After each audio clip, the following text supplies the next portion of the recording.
Bonjour à tous. Je suis Alessandro Gasso de Autodesk et je vous souhaite la bienvenue à notre rendez-vous hebdomadaire avec Fusion 360. Alors, j'espère que vous m'entendez bien. Vous me voyez pas, mais j'espère que vous arrivez à voir mon écran. Je, je vous demande de me faire signe si vous m'entendez bien, s'il vous plaît. En fait, ce matin, j'ai eu un souci avec l'outil qui me permet de transmettre les présentations et ceci qui m'est arrivé 10 minutes avant de commencer la présentation. J'avais pensé d'annuler la présentation parce que j'avais pas le temps voilà, de résoudre le problème, mais apparemment l'écran, ça devrait marcher.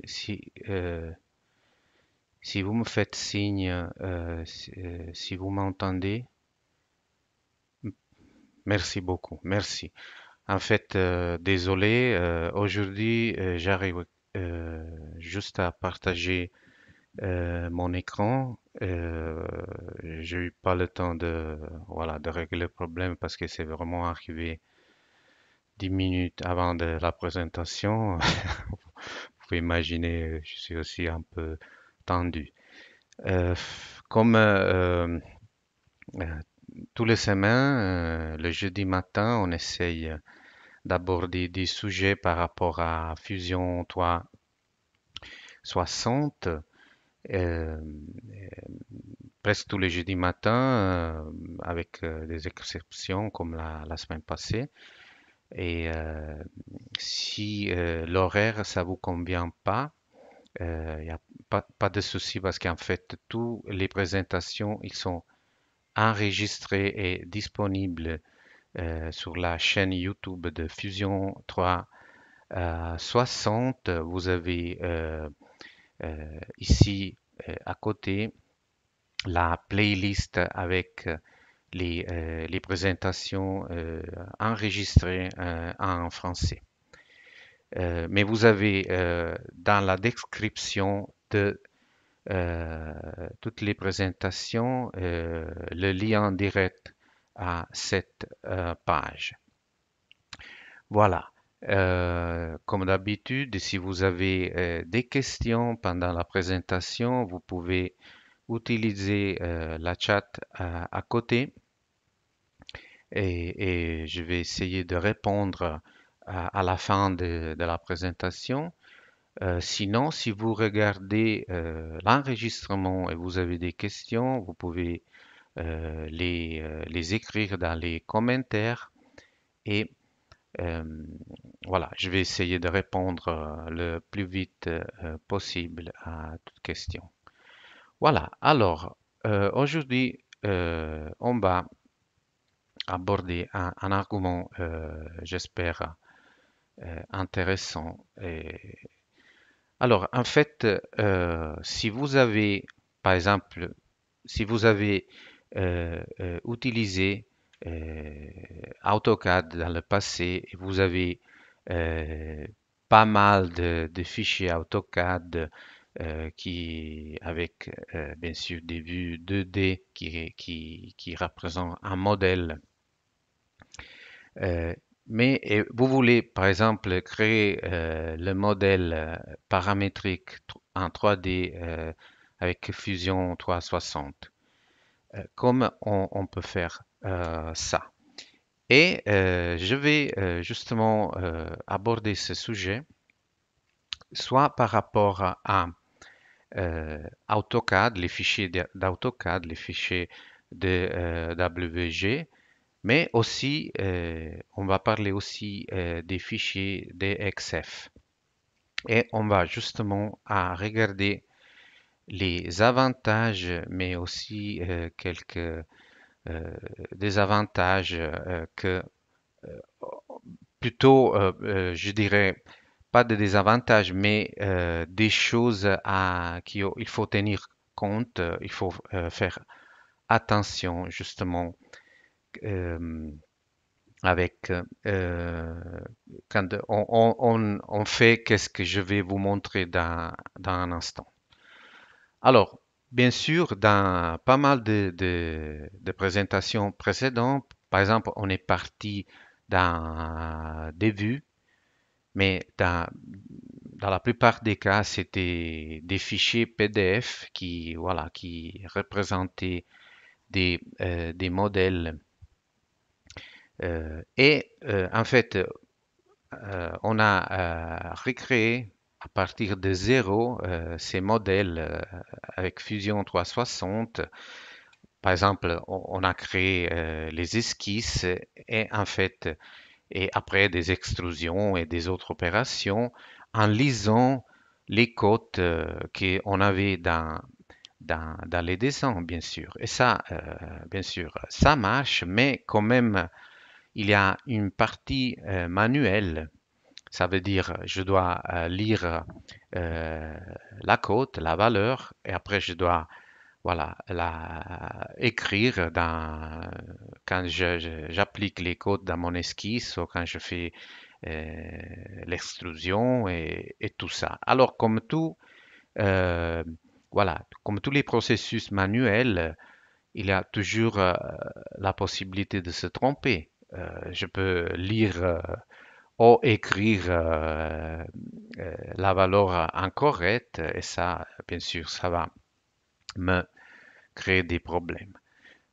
Quand on a des fichiers, par contre, si on a des fichiers d'AutoCAD, par exemple, qui viennent d'un autre passé, ou que quelqu'un nous a envoyé, ou qu'on a téléchargé, par exemple, depuis Internet, alors là, on peut créer le modèle d'une manière, je dirais, presque automatique, si vous voulez, sans devoir lire la valeur des codes et la écrire après. Alors, en fait, on va éliminer une partie manuelle et aussi les possibilités, par exemple, euh, de faire des erreurs de lecture ou d'écriture. Alors, on va voir ça comme ça marche et on va partir d'un fichier DWG d'AutoCAD que vous voyez ici avec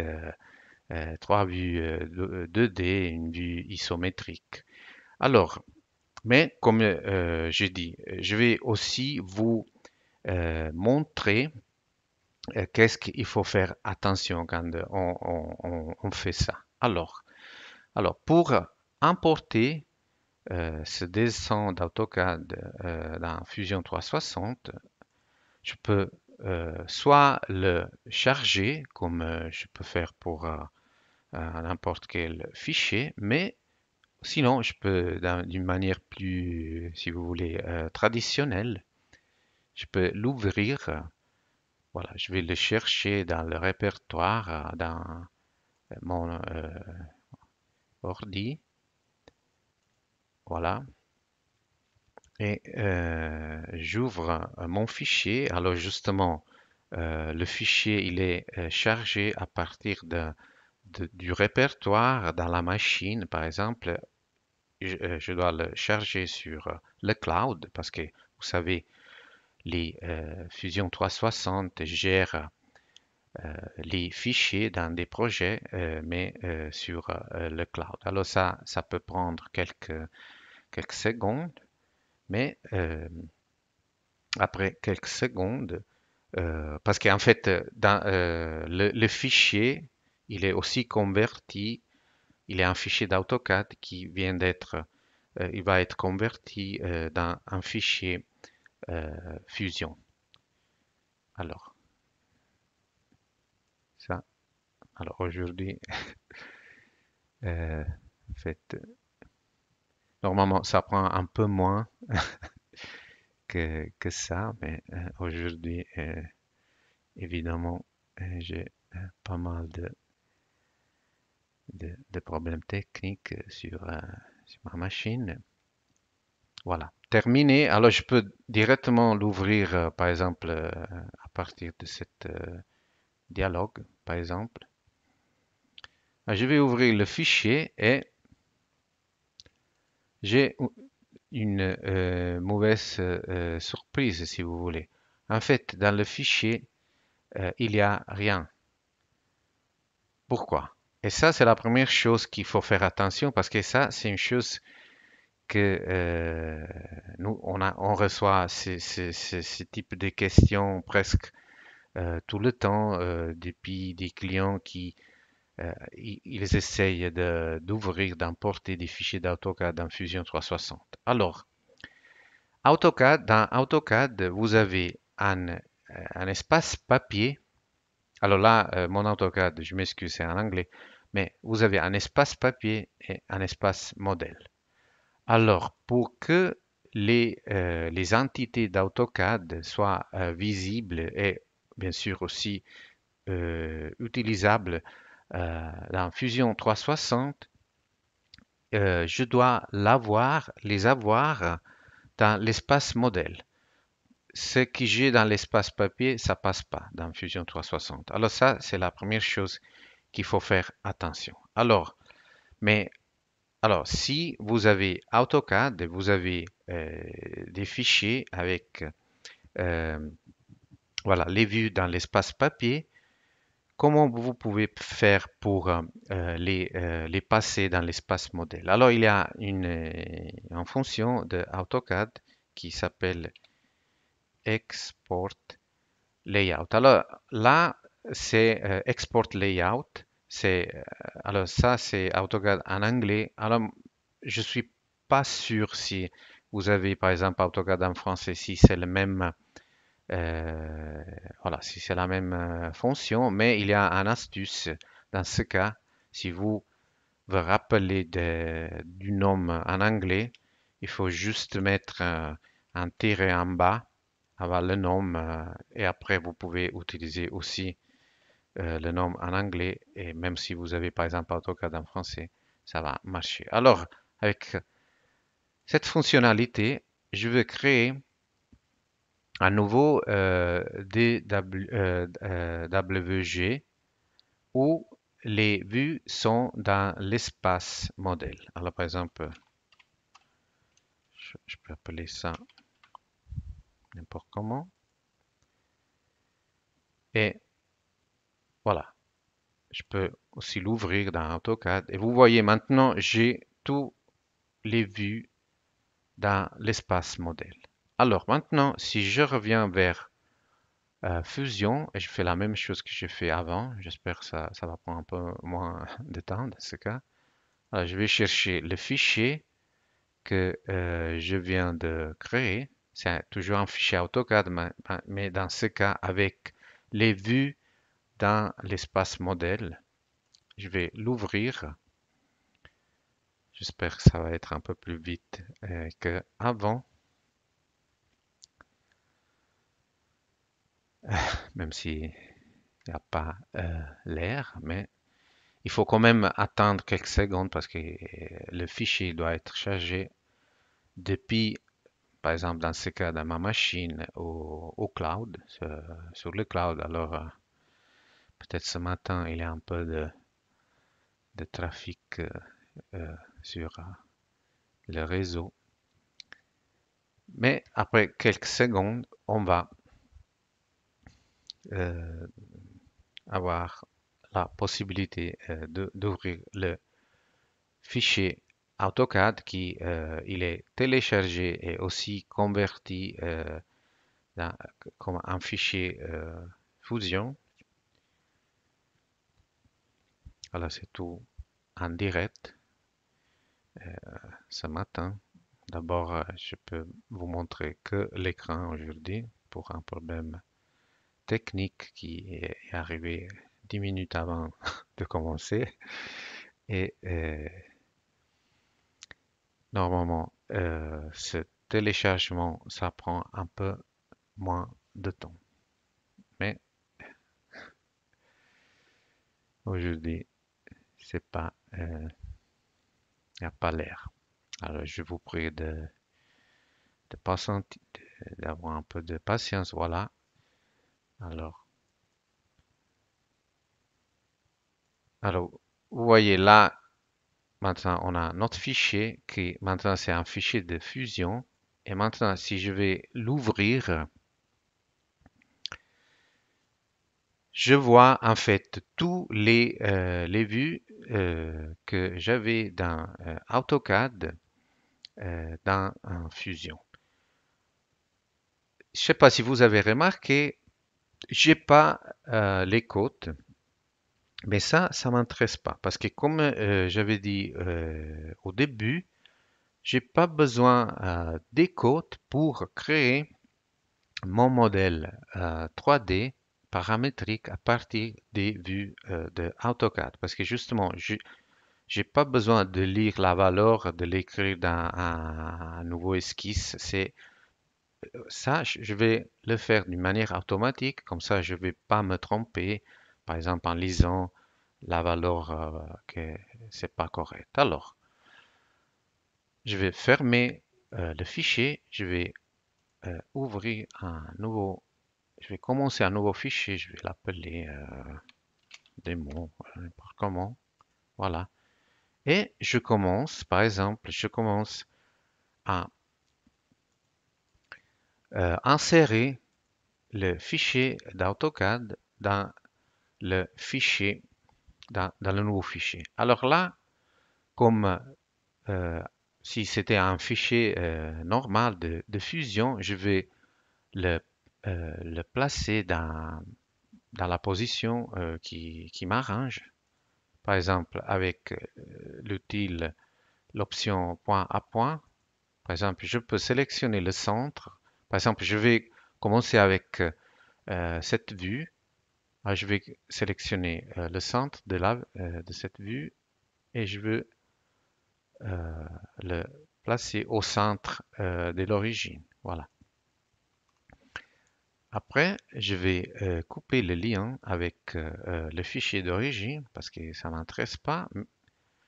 Et je vais, alors là, euh, Fusion, il importe pas les codes comme on a dit avant, mais par exemple des annotations, le cartouche, le bord, et j'ai pas besoin de ça. Je peux éliminer tout ça.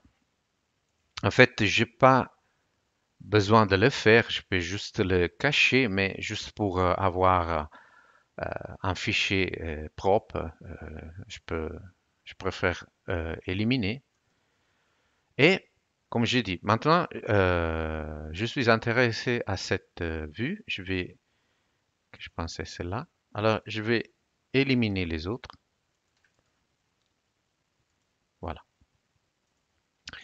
Maintenant, je veux répéter l'opération. Je vais insérer le fichier. Et maintenant, je m'intéresse à cette deuxième vue. Alors d'abord, je veux tourner le fichier inséré de 90 degrés et encore une fois, je vais voilà, le mettre dans la bonne position avec cette option point à point.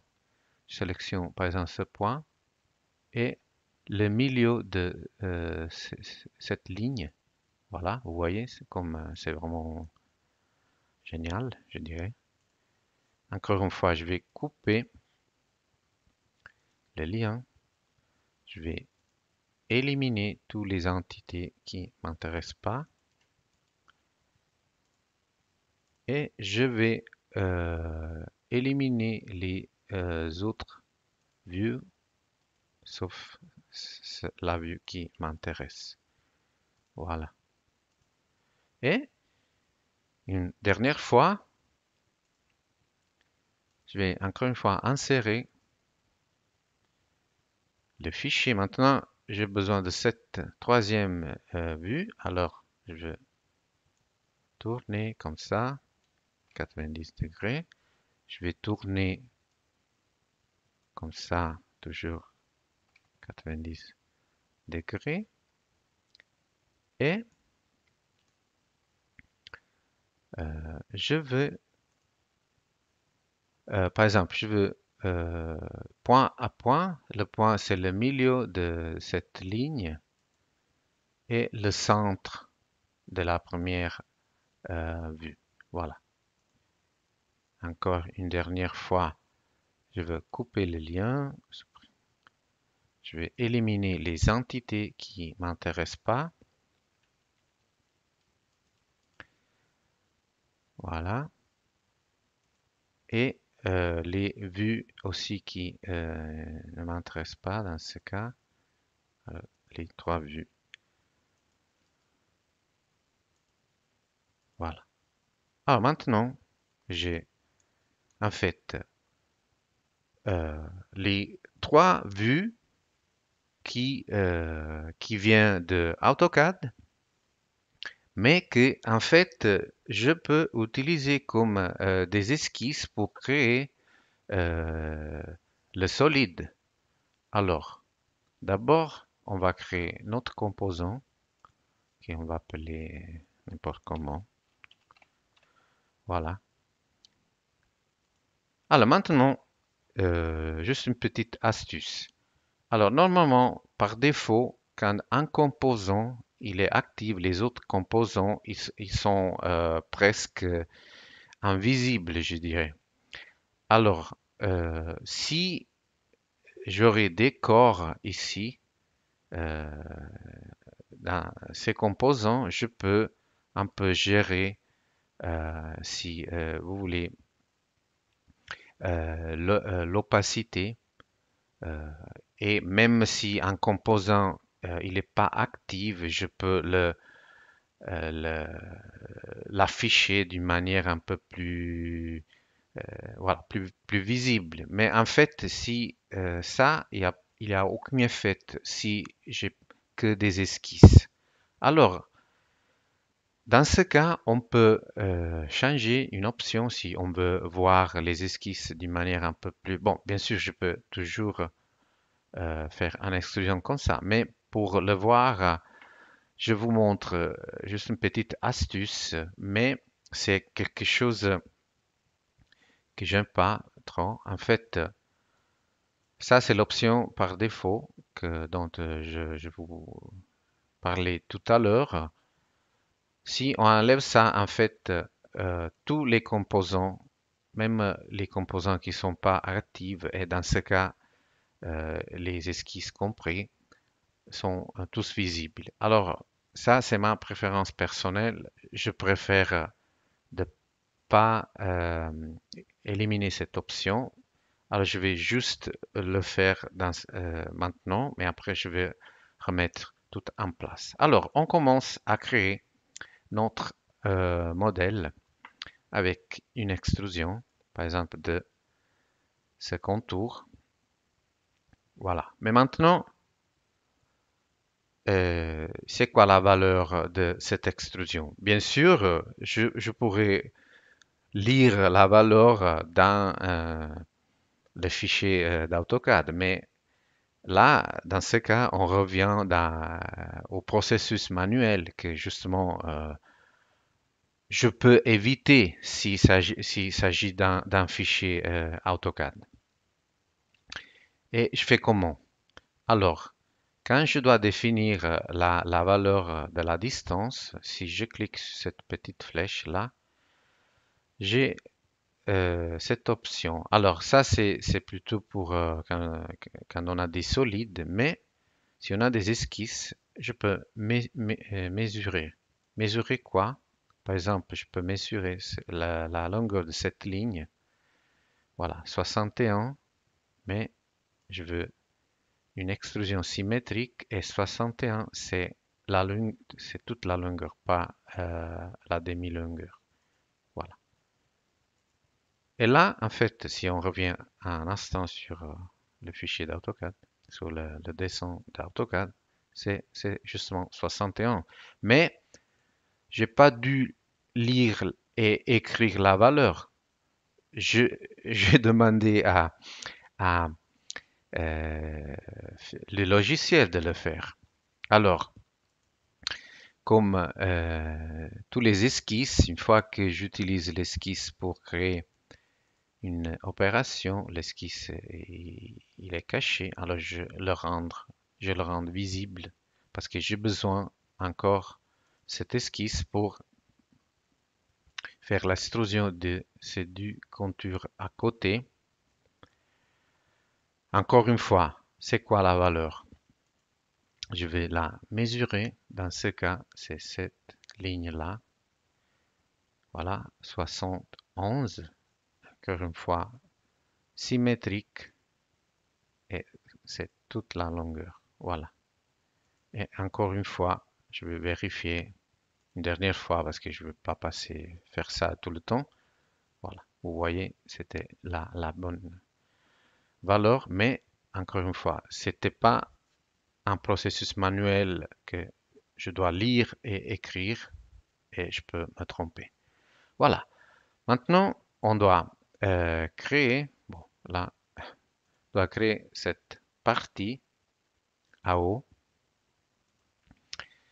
Et là, j'ai une esquisse, mais l'esquisse, en fait, ça, c'est la vue. Alors, c'est pas si vous voulez, c'est pas au bon endroit. Mais je peux quand même dire, je vais faire une extrusion, par exemple, de ces deux contours, mais pas à partir du plan du contour, mais à partir de l'objet. L'objet, c'est cette face-là, et la longueur, je peux la mesurer, c'est celle-là. Voilà. Encore une fois, j'ai encore besoin de cette esquisse parce que je dois faire le trou. Bon, dans ce cas, c'est plus simple parce que je fais une extrusion de ce contour vers cette face-là. Voilà. Et je fais la même chose avec les quatre perçages là, extrusion. Et ça, tous ces contours, encore une fois, il me vient d'un fichier de AutoCAD. Alors, encore une fois, la distance, c'est vers l'objet, cette face. Justement, Fusion, il va me couper. Maintenant, en fait, j'ai fini. Mais si on regarde là, en fait, on a, vous voyez, là, on a un congé sur ces quatre arrêts. Et la valeur du congé, c'est combien? Encore une fois, je vais là, mesurer, je sélectionne la vue d'AutoCAD. Voilà, c'est justement 10 millimètres. Et là, j'ai mon solide avec l'histoire. Bien sûr, j'ai pas les esquisses dans l'histoire parce que les esquisses sont les vues de AutoCAD, mais c'est un modèle paramétrique. Là, j'ai tous mes paramètres que si je veux, je peux modifier. Mais encore une fois, je crée le modèle à partir de les vues de AutoCAD, mais sans le processus manuel de créer les esquisses à partir de zéro en lisant les valeurs des codes et après, voilà, je dois les lire et les écrire dans l'esquisse ou dans les extrusions et tout ça avec, euh, voilà, le problème que je peux toujours, voilà, me tromper. Peut-être pas dans ce cas parce que c'est un cas très simple, mais avec un dessin plus compliqué. Chose que j'ai oublié de dire, c'est que vous pouvez télécharger le fichier d'AutoCAD à partir, voilà, il y a le lien dans la description de cette présentation en bas, mais ce que je viens de vous montrer, ça marche avec n'importe quel fichier d'AutoCAD. Alors, ça, c'est, je trouve, un avantage de, voilà, d'avoir des fichiers d'AutoCAD. Peut-être, si vous utilisez AutoCAD, vous avez plusieurs fichiers comme ça et vous pouvez très facilement, comme je viens de vous montrer, créer une modèle 3D paramétrique à partir de ça. Mais encore une fois, il faut euh, savoir que les vues, ils doivent se trouver dans l'espace modèle et pas dans l'espace papier. Alors, si vous avez AutoCAD et des fichiers avec les vues dans l'espace papier, vous devez utiliser cette fonction Export Layout pour créer un nouveau fichier AutoCAD avec les vues dans l'espace modèle comme je viens de vous montrer. Alors ça, c'est une chose voilà, vous devez tenir compte. Une autre chose, et ça c'est un peu plus, euh, peut-être plus dur à dire.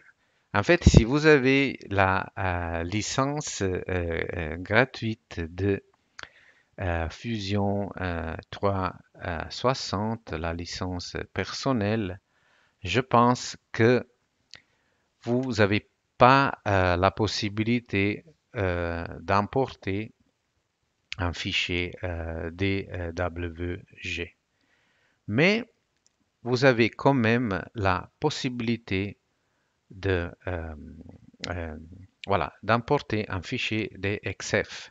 Alors, par exemple, si quelqu'un vous envoie un fichier AutoCAD avec les vues dans l'espace papier et vous avez une licence pas gratuite de Fusion 360, la seule chose que vous devez demander, c'est de, si vous n'avez pas AutoCAD, d'utiliser à la personne qui vous envoie le fichier de faire un export layout et de vous envoyer le fichier de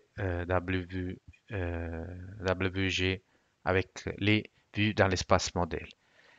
Si vous avez une licence gratuite, vous devez demander à la personne de, au lieu de vous envoyer un fichier de WG, de vous envoyer un fichier d'XF. Alors, par exemple, il peut, euh, il peut sauvegarder le fichier de AutoCAD comme un fichier DXF, par exemple, euh, comme ça. Et même si vous avez la licence gratuite, vous pouvez, euh, vous pouvez faire presque la même chose. Alors maintenant, on va parler un peu des fichiers DXF. Euh, oui, alors oui, justement, il y a un commentaire qui me confirme que si avec la licence gratuite, vous pouvez pas ouvrir les fichiers DWG, mais je vais vous montrer que vous pouvez faire la même chose avec les fichiers DXF euh, que vous pouvez ouvrir même avec une licence gratuite. Mais je dois aussi vous, même dans ce cas, comme je vous ai parlé de deux, trois choses qu'il faut faire attention avec les fichiers DWG, Je vais vous expliquer aussi deux, trois trucs voilà, à considérer avec les fichiers DXF. Alors, je peux faire la même chose. Par exemple, je peux ouvrir euh, le fichier DXF comme j'ai fait avec le fichier de AutoCAD. Mais avec le fichier DXF, ma recommandation, c'est pas de les ouvrir comme ça, mais plutôt par exemple, de les insérer. Parce que, alors, vous, j'ai pas cette option avec, par exemple, les fichiers DWG, mais avec les fichiers d'XF, c'est toujours préférable de les insérer parce que quand je fais ça, j'ai plusieurs options que je peux utiliser que j'ai pas quand j'ouvre simplement le fichier. Par exemple, je peux sélectionner le plan de l'origine où je veux les insérer. Bien sûr, je dois sélectionner le fichier. Je peux choisir, par exemple, les unités, si je veux changer les unités ou confirmer les unités. Mais une chose, par exemple, dans ce cas, très utile. Alors, j'ai, euh, euh, par exemple,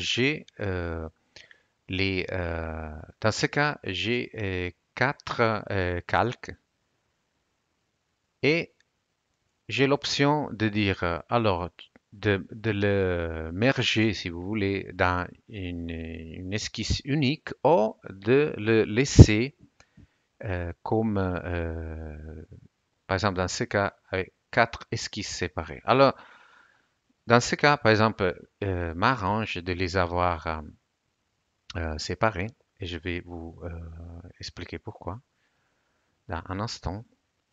Alors, voilà, je sauvegarde ce fichier, par exemple.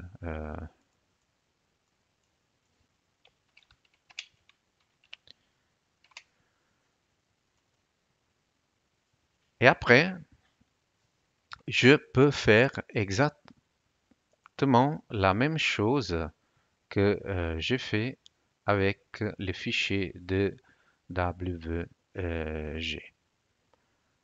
Alors, par exemple, mais avec juste des petites différences. Alors, bien sûr, je ne veux pas refaire tout parce que ça va être un peu... Mais je peux insérer le fichier que je viens de créer après avoir inséré le DXF. Même dans ce cas, je peux le placer avec l'option point à point. Je peux sélectionner exactement les mêmes choses. Voilà. Je vais couper le lien.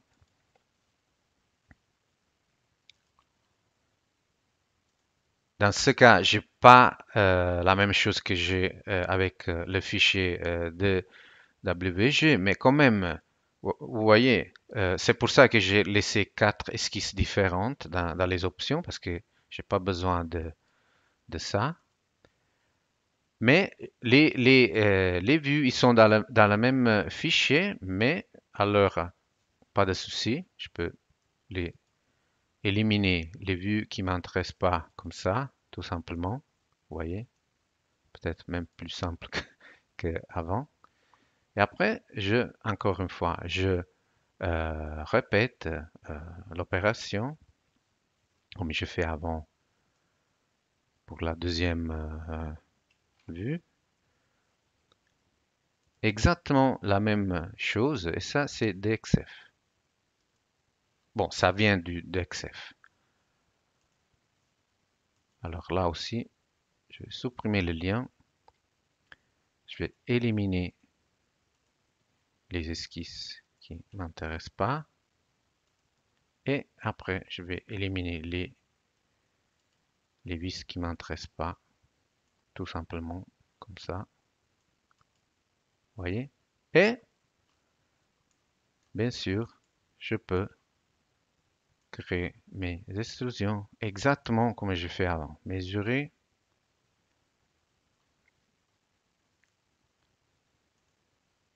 voilà. Vous voyez? Alors, pas de souci, vous pouvez faire la même chose. Et bien sûr, je ne vais pas tout répéter parce que je, je vais juste vous montrer deux, trois choses qu'il faut faire attention quand vous utilisez les fichiers d'XF. Et oui, bien sûr, je veux partager aussi le fichier d'XF. Après, juste après la présentation, je vais ajouter le lien pour, pour le télécharger voilà, dans les descriptions de la présentation. Alors, deux choses à faire attention quand on va insérer un fichier d'XF. Depuis mon expérience, non, là, je vais utiliser un autre fichier.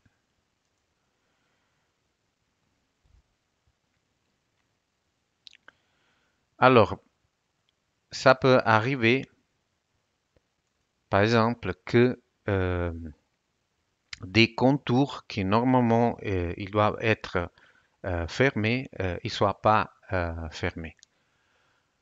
Euh, Parce que en fait, le DXF, si vous voulez, c'est très, en fait, c'est importé comme plusieurs traits de ligne. Alors, ça peut arriver que euh, vous voyez des contours que normalement ils devaient être fermés, qui ne sont pas fermés. Alors, dans ce cas, je veux vous montrer deux astuces pour diagnostiquer où c'est le problème. Alors, le premier, vous allez modifier l'esquisse. Par exemple, je veux comprendre pourquoi ce contour, il n'est pas fermé. Voilà, les autres, oui, mais ça, il n'est pas fermé.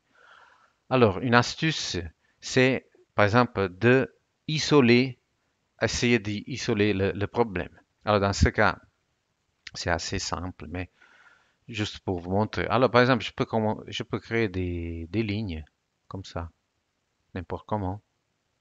Alors, par exemple, le problème, c'est pas de ce côté. Et, par exemple,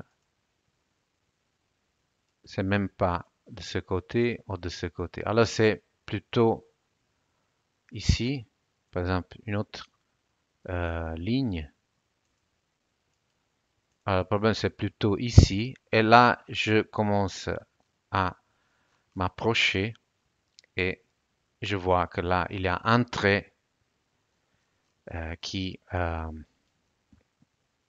voilà, que je dois juste voilà, ajouter le trait. Sinon, il y a encore une autre chose. Par exemple, je vais ici et je vais faire check sketch. Si vous faites la même chose, en fait, vous n'avez pas cette option. Parce que pour avoir cette option, vous devez faire une chose très simple. Vous allez aussi ici dans les outils, compléments, et vous allez sur l'App Store de Fusion 360. Je ne sais pas si vous connaissez ça. Là, il y a plusieurs applications, pour la plupart gratuites, que vous pouvez euh, installer et utiliser euh, avec Fusion 360. Et une des plus populaires, c'est cette Sketch Checker. En fait, vous devez juste cliquer dessus. Vous devez choisir votre système d'exploitation. Par exemple, dans mon cas, c'est Windows, mais si vous avez un Mac, vous sélectionnez Mac. Vous téléchargez le fichier pour l'installer et vous installer. Après que vous faites ça, bien sûr, vous devez redémarrer Fusion où vous avez cette option Check Sketch et là, il vous montre par exemple la fin des traits. Alors par exemple, là, il vous montre clairement que là, il y a un trait qui manque et vous pouvez euh, voilà, l'ajouter. Et là, en fait, c'était le problème. Là, l'esquisse s'est fermée. Mais quand même, euh, surtout sur voilà, des fichiers d'XF, vous pouvez aussi régler des autres problèmes. Par exemple, là, pourquoi il me dit, il me met des petits points là? Parce que là, bon, c'est pas quelque chose qui m'empêche de fermer le contour, mais quand même, c'est quelque chose que je peux régler. Par exemple, je vais couper ce trait. Voilà. Alors, c'est un utile, je dirais, très intéressant. Dernière chose que je voulais vous montrer par rapport aux fichiers d'XF. Normalement, les fichiers d'XF, ils sont téléchargés à partir d'Internet et utilisés, par exemple, pour couper quelque chose et faire voilà, pour créer des choses un peu artistiques, si vous voulez, comme celle-là. Et d'abord, les performances, si voilà, le fichier il est un peu trop artistique, ils sont même pas. Alors, dans ce cas, comme je vous disais tout à l'heure,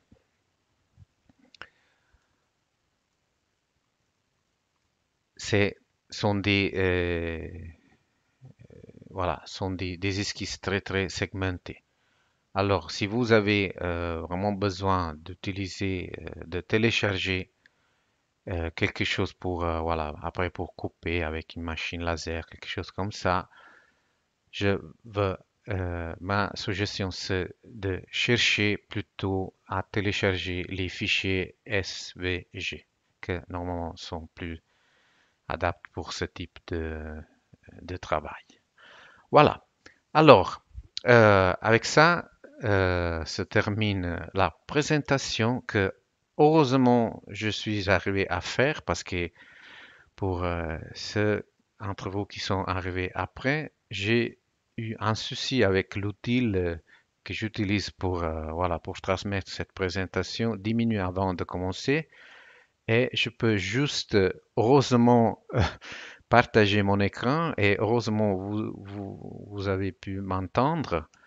Et j'ai eu pas le temps de régler cette problème. Alors aujourd'hui vous pouvez pas regarder mon joli visage. Je plaisante bien sûr.